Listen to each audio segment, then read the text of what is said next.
Think that bottle of wine sitting in your kitchen is just grapes? Think again. Some mass-market wines have been linked to heavy metal concerns, others have tested with detectable herbicide residue, and some don't even need to tell you what processing aids were used. One popular wine sold in the US was recalled because bottles could shatter. And it gets worse. Today, we're counting down the 9 wine brands sold across the US that we'd avoid if you're trying to reduce your exposure to contamination risks, weak oversight, and corporate corner cutting. We'll show you which brands pop up in testing and lawsuits, which companies sit behind the labels, and why the rules still leave shoppers in the dark. And at the end, we'll give you a simple, buy smarter checklist you can use in 60 seconds at the shelf. Number 9. Kirkland Signature Prosecco Valdobbiadene DOCG.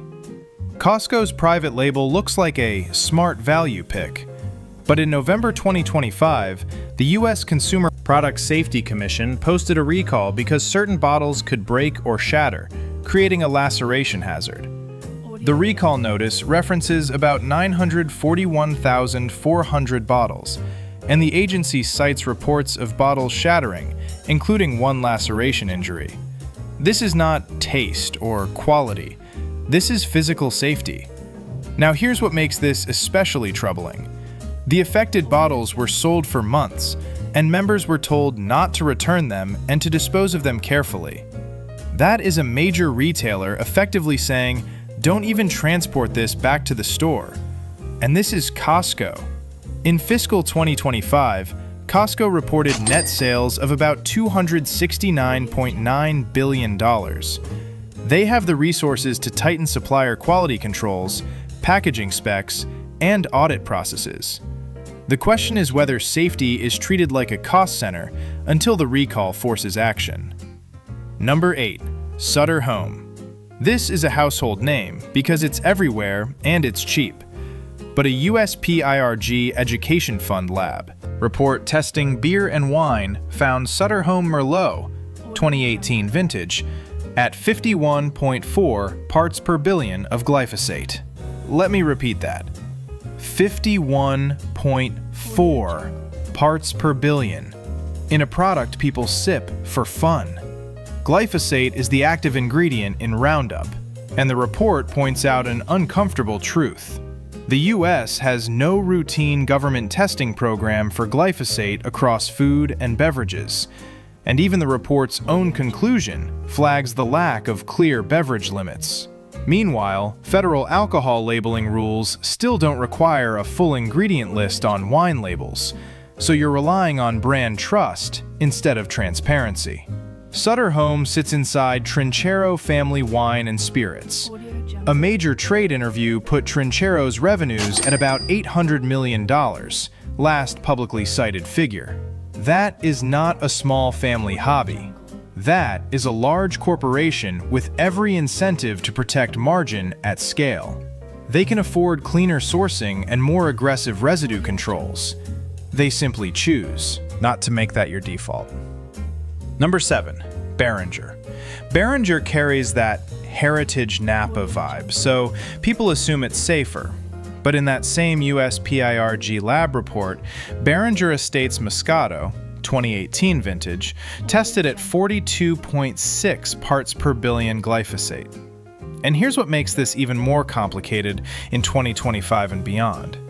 A Guardian report citing an environmental working group review described PFAS chemicals and pesticides used on California crops, including wine grapes, with millions of pounds applied annually in the state across recent years. PFAS don't behave like normal chemicals. They persist, they move, they accumulate. Behringer is owned by Treasury Wine Estates, which reported annual sales revenue around 2.94 billion Australian dollars for the year ended June 30th, 2025. Billion-dollar companies can fund tighter residue standards, expand independent testing, and publish results. But you still don't get a simple ingredient list on the bottle, and you don't get routine disclosure of herbicide residues. That is not a mistake. That is a business decision. Number 6. Barefoot. Barefoot sells itself as easy, casual, harmless. But USPIRG's testing found Barefoot Cabernet Sauvignon 2018 vintage at 36.3 parts per billion glyphosate. Now, connect the dots. In 2025, TTB published proposed rules noting that current regulations do not require disclosure of ingredients or major food allergens on alcohol labels, with limited exceptions like sulfites and certain colorants. Translation: you can drink a mass-market wine with detectable herbicide residue, and the label still doesn't owe you meaningful transparency. Barefoot is owned by Gallo, a giant in the US alcohol market. Industry reporting has put Gallo's revenues at around $5 billion. That's the kind of scale where a small contamination problem becomes a nationwide exposure problem.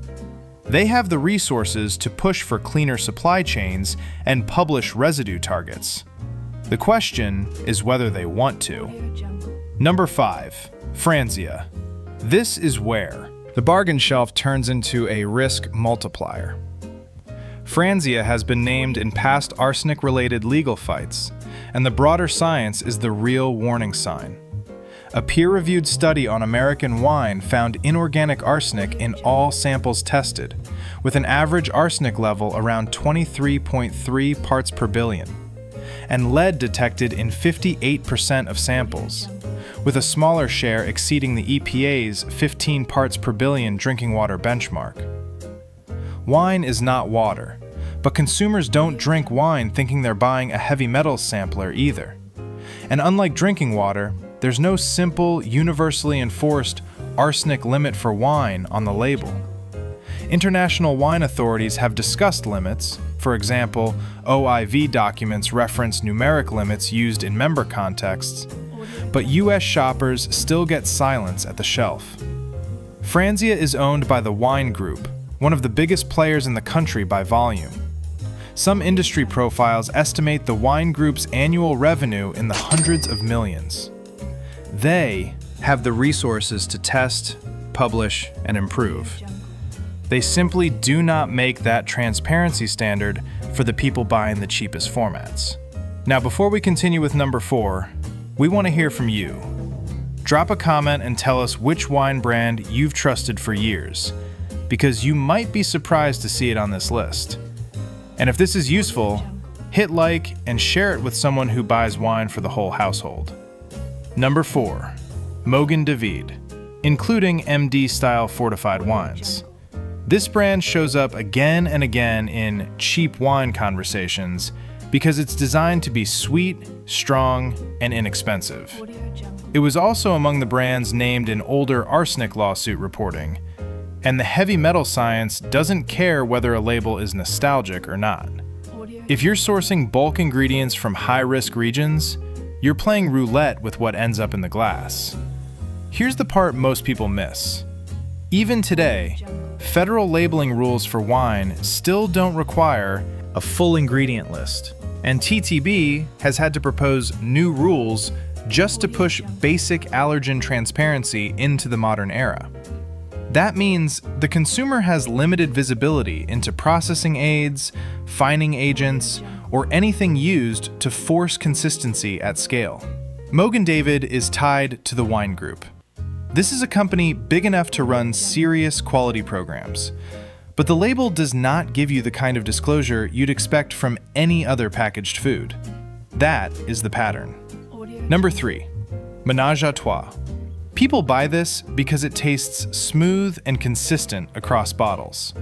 But that perfectly consistent profile often signals aggressive blending and industrial consistency tools. And this brand was also named in older arsenic lawsuit coverage. Even if every allegation isn't proven in court, the bigger story is what we can verify right now. The US system still allows wine to be sold without a full ingredient list, and the government has had to propose rule changes to require clearer allergen disclosures. That's a regulatory gap, and gaps get exploited, because the less you must disclose, the more you can optimize for cost. Ménage à Trois is part of Trinchero's portfolio. Again, we're not talking about a tiny winery. We're talking about a large operation whose business model depends on volume.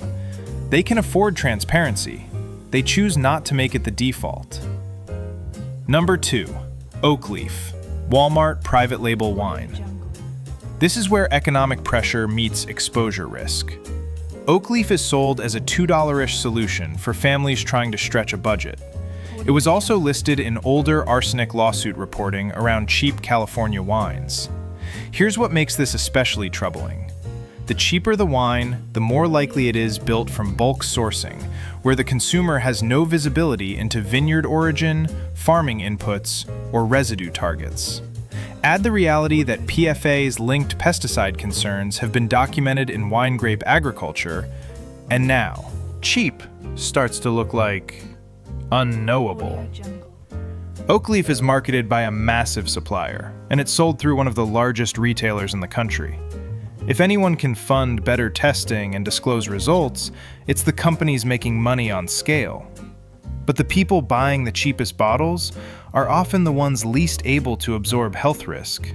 The irony is painful. Number 1, ultra-cheap bulk wines and private label jug/box wines with vague sourcing. This is bigger than any single label. When a bottle says American or gives you a broad origin with no meaningful sourcing detail, you are being asked to trust a supply chain you can't see. We have verified signals that should make every shopper pause. Lab testing has found detectable herbicide residue in common wines.